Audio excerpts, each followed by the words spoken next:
What is going on, guys? Fighting Game Selectors here. We are back again to talk about some more fighting games. And once again, I am here with jmcrofts. JM, what is good with you, bro? Not too much, man. You know, gearing up for the end of the year. What a year it's been, huh? We had a lot of greats, but you know, with greats comes with toxicity, you know. And we had some misses, man. We had some haymakers that was clean to the jaw. Yeah. Okay. Yeah, I have a few. I have a few that I could talk about. And we got to talk about the misses that happened. And I'll tell you right now, there has been quite a misses. And I'm gonna let you do the honors of shooting the first shot. You know. All right. I gotta get. Let me hit the deck. Let me hit the deck. I know that you would use this one on your list if I don't steal it first. So I'm gonna go with lack of content for Street Fighter 6. Yes. Oh my God. I gotta scratch that off. Can we talk about how? Listen, I'm not gonna complain about what is it, 5 characters per year. I think that's fine. Like 5 characters per year is not that bad. But if we look at the fact that how long has it been since we've had like a costume pack? How long has it been since we've had game mode? Like any kind of gameplay update that isn't like the lobby. Like the lobby is like the only thing. The what's it called? I almost said World Tour, but Battle Hub. Battle Hub is like the only thing that is getting added to in that game, which is kind of a bummer. Like I remember Sajam talked about this when he did the Tekken or the Sajam Slam for SF6. How a lot of people played SF6 for the first time and they were like, so like, does this game ever get patched? Like, why is it like still the same game that it was 6 months ago? Like nothing's changing. Yeah, and that's actually a really good question. I mean, I think with that comment, I feel like a lot of people. I think Capcom was like, you know what, maybe you should shake things up a little bit. You know what I mean? Yeah. And I think a lot of games that people play outside of fighting games, is constantly being changed. Yeah, like and Teamfight Tactics is a game I play a lot. And every 3 weeks, that game gets a patch that totally shakes up the meta. And I'm not saying that we should have that. Like, it would probably be annoying if Street Fighter got patched every 3 weeks, but like, there kind of needs to be something because they really are trying to pitch the game as like a live service. Like, they have a battle pass. They really are. When I think about it, they really are doing that. Yeah, like. Bro, the battle passes are so bad in SF6. Yeah. You get nothing. Don't get me started. You get like some gloves for your avatar. Like, bro, they're so bad. So I feel like they really need to catch up to what other genres are doing because it's so competitive now to like get people to come back to your game. Like, yeah, everyone who's into fighting games will buy Tekken and buy Street Fighter and play it for a while, but for other than the really hardcore people like us, I think a lot of people, you know, fall off after a few weeks or a month and just don't really play online anymore. So you're competing with all these games like Fortnite and every League of Legends. So to get people to keep coming back, I think they need to do a little bit more. Yeah, and to be honest with you, I don't really think there's an incentive to really come back and play. I mean, like if you once you drop it, you know. Yeah, especially like you hit master and like that's it. Yeah, right. It's like, all right, congratulations, you went master. Now you want to get legend? Oh, you don't? Well, you don't have to because it's going to get reset anyway. Yeah, I don't feel like they put the amount of post-launch support that I would have wanted for a game that's like over a year old at this point. I have a miss that I still think to this day it's been missing for like 4 years, bro, and that's fighting game Twitter. Oh my goodness! Like I thought about putting like the toxicity of yeah, it's dude. Every game right now got rollback. We in the golden era, and somehow I feel like we're like 30 steps back, bro. It is kind of funny that like if you look at critical and audience reception of SF6 versus SF5, and then like other games too, like even like Tekken 8 was very well received. And you compare that to the online discourse machine, it's kind of crazy, right? You remember 10 years ago, bro, the R word in fighting games did not exist. Rollback. I was like, what word is he talking about? Oh, okay, yeah. The word rollback, netcode did not exist. Yeah, it was like if you wanted rollback, you had to play like Skullgirls or like HD Remix, Super Turbo HD Remix. That was about it, yeah. All the stuff, and I just feel like we're still complaining.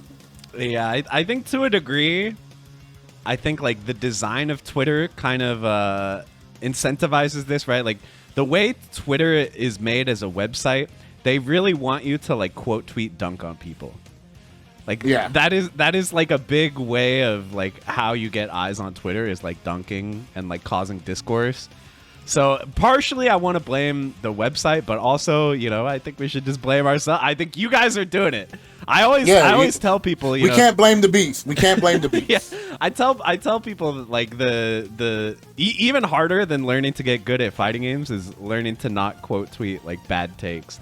Like you just don't quote tweet it, man. Just move on with your life. I think I'm gonna go with this is something that I don't see that many people talking about anymore, but this was the year where I felt like hacking really became a problem in online play. Oh my god. Like, speaking of hacking, it feels like in almost every game we have this issue now, and the solution is essentially like you have to report them, and then Bandai or Capcom has to like see it and go in and ban them, which is not really good. So I know that there was like the whole controversy with SF5 having like a rootkit that like examines your computer's files and stuff. Like that was definitely a problem, but at the same time we kind of need something. Maybe we need the rootkit to see if see if people have hacks, you know. It'd be like, yo, Capcom, check the roots. Seriously, put your kid in my root so that I can see if the guy that I'm facing has like, you know, auto block lows in Tekken or like, auto jump fireballs in SF6. Like, it's crazy. Bro, sometimes I'll be playing somebody and I'll be second guessing myself. I know, it makes you doubt, like, was this loss legit? Because there's so many levels to it, too. Like, there's like auto DP hacks, like auto jump. Like, there's all these different things, so it's like, oh, maybe they just have this one thing on and they have the rest turned off. I don't know. Strive Man was the first. Oh, yeah, Hacker Man. Yeah. Hackerman, dude. Hackerman he's finally been slain, bro. I don't know how they did it, but they cut him down. That's crazy. Either they cut him down or Hackerman was like, yo, I'm going on vacation. Yeah, he hung up the black hat. He was like, it's fine. My second one, and this is another take that I think is pretty hot too. I feel like a lot of companies really follow like one game's philosophy, and it feels like every game that is like modern has like a period where it's extremely fun and it gets really dull really, really fast. And I feel like the biggest miss is I feel like that they copy a lot of each other's like philosophy of like how to make a game more fun to play. I see. So are you thinking like neutral skip buttons? Is that where we're going or what? It's more of like, I wouldn't. It's hard to say like neutral skip, but I guess properties that allow you to skip. Mm-hmm. You know, because like overpowered universal mechanics, maybe. Yes, overpowered universal mechanics that is abusable.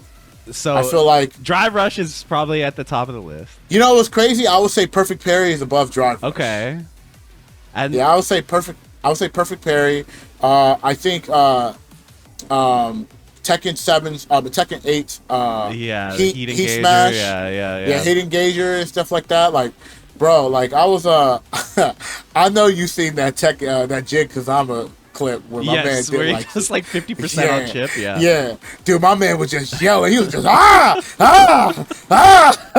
he couldn't move, bro. Really, no point to make things like that design wise when, you know, the marketing is going to be the players that are playing the game actively, right? Mm-hmm. I feel like there is a limit to it, right? I feel like things like that should be in the game, but there should be like a limit to it.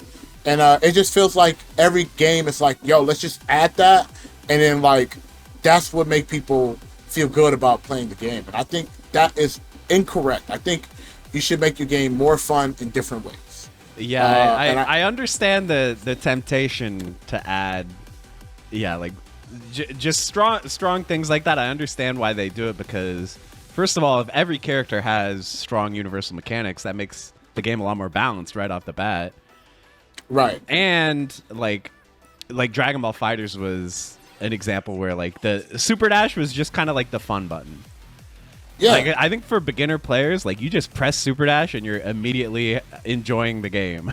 And maybe you could say that Tekken is like that with Heat and SF6 is like that with like Drive Impact, for example.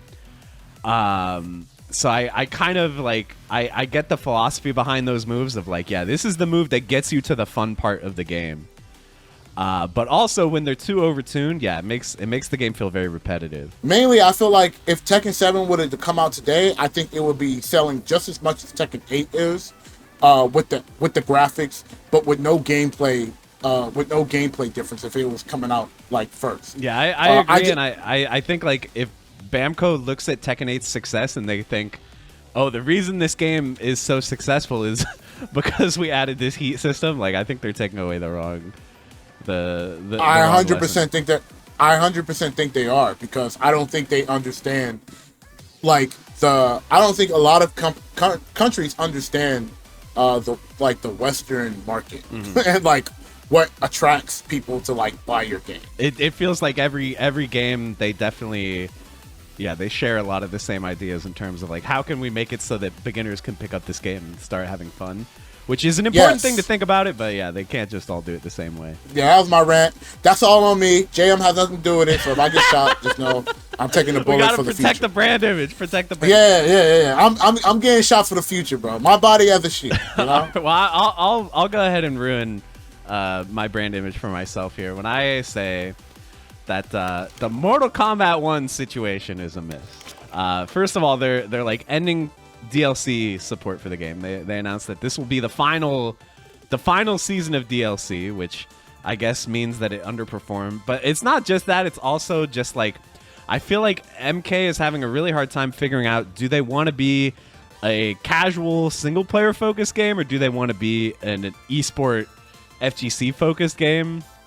It seems like they can't really decide, and it's led to the game having a lot of issues in terms of the esports world. Like, it's not even part of the two upcoming regional Evos. Like, MK is not included, and I think it kind of makes sense when you look at the size of the community. The enthusiasm for the game is not really there. Yeah, man. I think I want to say, I think when the game got leaked, I think that was the worst thing that could happen, because who knows, maybe they wasn't even ready to release this game. Because if you've seen some of the bugs in the launch game where like the second side did less damage on the player 2, and like certain combos didn't work, like it was just like little bugs like that. I feel like they kind of had to like shoot, and then I think once it came out and they did their best. I heard the story was kind of underwhelming too. Like it didn't really push like the Kung Lao. Yeah, the story was very weird. I thought I played through it and it was very. It did not feel epic, I would say.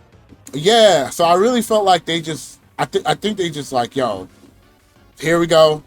All right, we done. All right, cool. Let's pull the cord.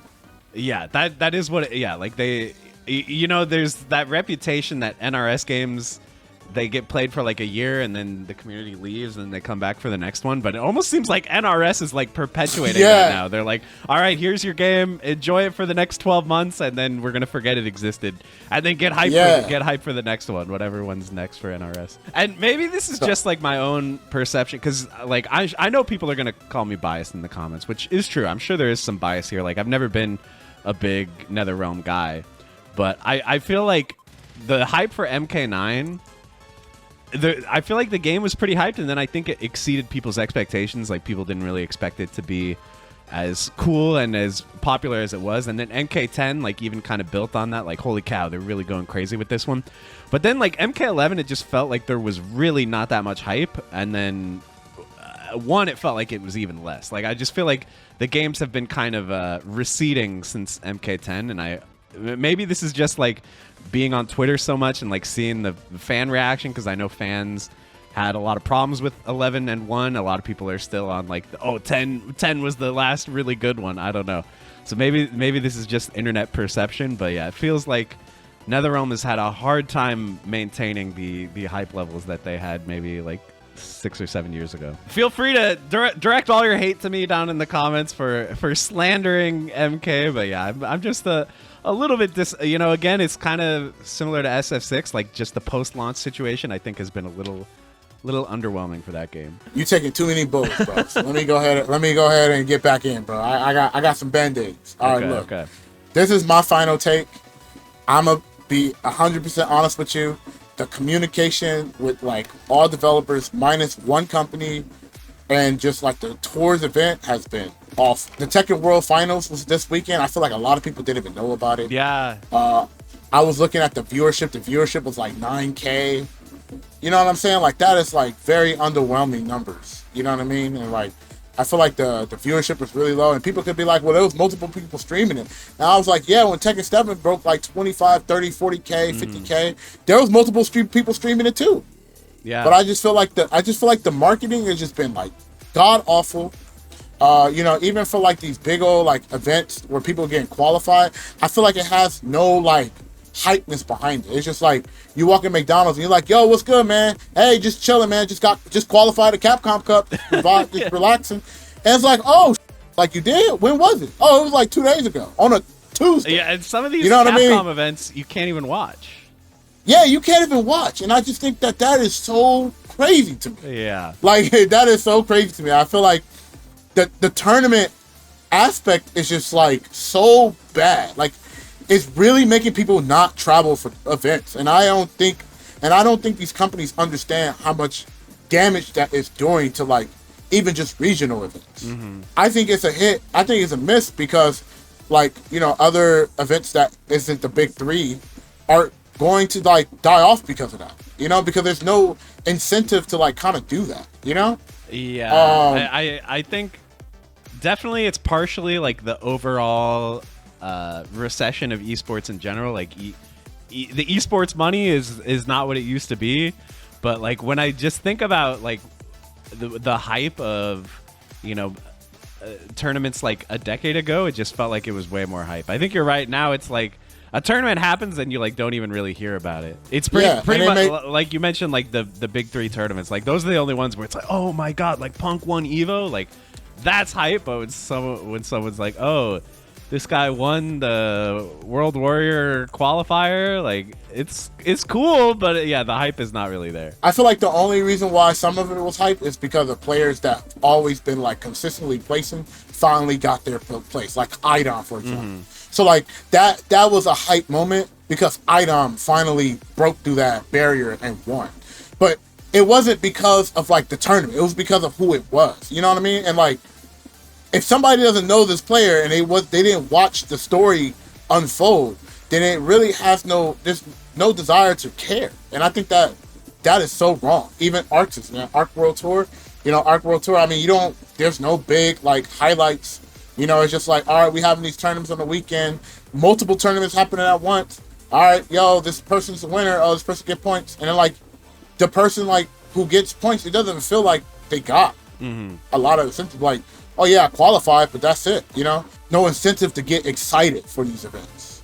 Yeah, because we don't know it's happening. The Tekken finals is this weekend, and like, I barely figured out the finals was happening on Thursday. I think a lot of people were like, oh, Rank 2 won finals? I didn't even know like that was happening. Like, what? You know, let's be honest. Like, the reason why Street Fighter is as big as it is because of, you know, Moment 37. Yeah. You know, like, without those players, you think people would care about any of this? No. But it just feels like that it doesn't matter, right? So I feel like other players could create another moment like that if you give them the incentives to come out and perform and do stuff like that. And like I said, we have too many great games, too many great websites, and too many good marketing strategies to be failing like this. True. Yeah, we need a hype injection again. Yeah. But yeah, that's my third, man.